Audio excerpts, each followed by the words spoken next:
I want to share with you a powerful but tiny sentence. 2 words.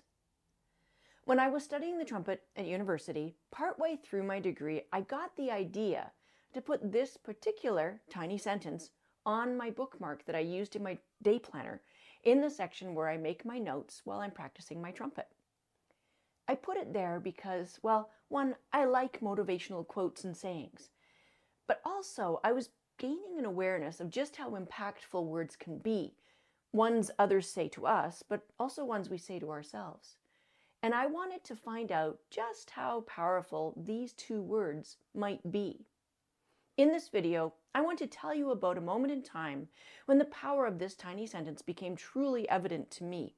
I had just graduated from university, and I had 2.5 months before competing against 9 other musicians in the brass category of the Canadian National Music Competitions. One of the pieces I was preparing was the 3-movement concerto by Johann Friedrich Foch. I would be playing it on my Piccolo trumpet. And while I had been practicing the whole concerto for much of the year, I'd only needed the first movement at the provincials, and with it I'd won, and therefore qualified for the nationals. Now though, at the nationals, I'd have to play the whole concerto. Okay, except I was having trouble with it. First of all, I was simply struggling to play my piccolo. I'd not had this trouble earlier when I was back at school, but now it felt like I was blowing into a wall, or through a wall. It wasn't free-flowing like it had been. It was just hard slogging. On top of that, I couldn't play one of the notes in the second movement. Or if I did get it, it was a squeak. It was the highest note in the whole piece, the whole concerto. It was a high G, or if you were on a B-flat trumpet, an F sharp above high C. And I didn't have it yet. My weeks of final preparation time were going by, but the practicing continued to be difficult, and that note was just nowhere to be seen, or heard, I guess. Every day I worked away at it, but every day I'd just feel frustrated. And I'd stop, and I'd just sit there. Have you ever felt that way? Trying to learn something on your instrument, and you hit moments of frustration. It's not going right. It's not happening. And you're maybe feeling defeated even. Well, that was me, except I also had a really serious deadline looming.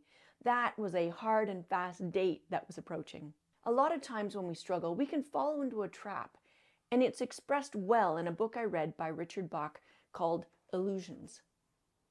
One of the insights he shares in it really struck me and stuck with me when I first read it way back in school. It illustrates what can happen due to the power of words. Words like, "I'll never be able to do that, it's too hard." Or, "I'm not smart enough to do that." I'm sure you know many other versions of these kinds of statements. Maybe you say them to yourself.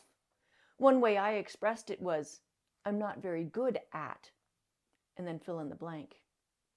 Well, consider Bach's interesting insight found on page 100. Argue your limitations, and sure enough, they're yours. Whoa. Argue your limitations, and sure enough, they're yours? Really? But actually, we do argue them. We defend them, don't we? We defend them wholeheartedly. I know I did. Often, we just say, "I can't do math. I can't play very well. I can't do that." Those are powerful words. I can't. Can you feel it? I was aware of "I can't" in university, but then I got to wondering if "I can't" is so powerful. I mean, it steals your energy and your belief in yourself. It deflates you. If those words can do that, what about their opposite? Could they be as powerful too? I wanted to find out, and that's what I put on my bookmark in the section of my book that's always open when I'm practicing. I'm sure that seeing it daily helped me through the next 1.5 years, the last bit of time till I graduated. But its real test was yet to come. Back in my practice room before the nationals, I was feeling increasingly concerned. Time was ticking by, weeks were flying by, and I was still struggling to play this, and my high G was still absent. So I'd stop and, well, this was long before devices for scrolling, when you're between things. So I'd just sit there, looking around the room at this wall and that wall, feeling frustrated, trying to relax, but, As I sat there, invariably my eyes would land on my tracking notes beside me, notes of my progress, or, as it was back then, my lack of progress. In glancing down, I'd also see my bookmark with that tiny sentence looking back at me. Seeing those words always helped me find it within myself to take a new breath and try again. They kept telling me I could do it. I didn't know how I was going to do it, but they kept saying it. So I kept trying. I kept trying to believe in myself and trust that I'd figure it out. And eventually I did. In sitting there between playing, I came up with an idea to try that might make playing this thing a little easier, and it worked. And I finally started hitting the high G. It wasn't really solid yet.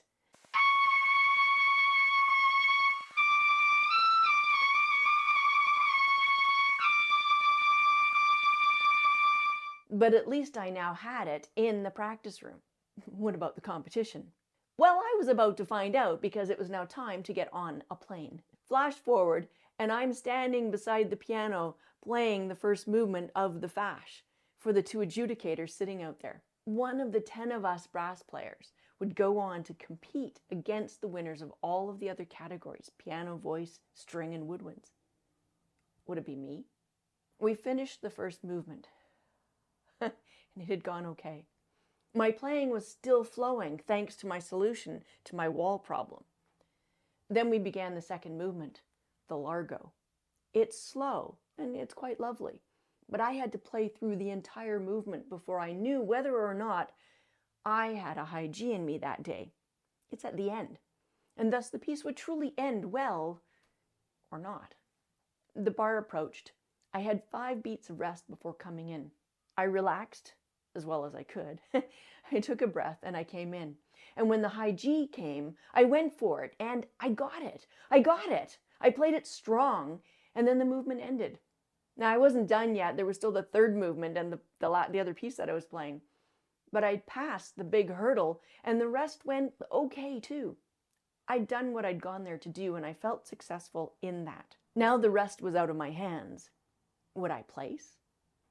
Would I get to compete at the next level of the competition for who would be the overall nationals winner? Well, I had to wait and see. Well, I won't leave you waiting. When the night of the final competition arrived, I was sitting in the audience, watching Jens Lendeman take on the other winners. We were all much younger back then. It was 1992. I don't remember who placed second or third in the brass category. It wasn't me. But I was okay with that. I still came away from competing in the nationals with something important, besides the fact that it was just cool being there. I came away with something bigger. I had overcome my challenges, and I'd done my best before the adjudicators. And from that, I learned I can overcome my challenges. But I didn't do it alone. I had help.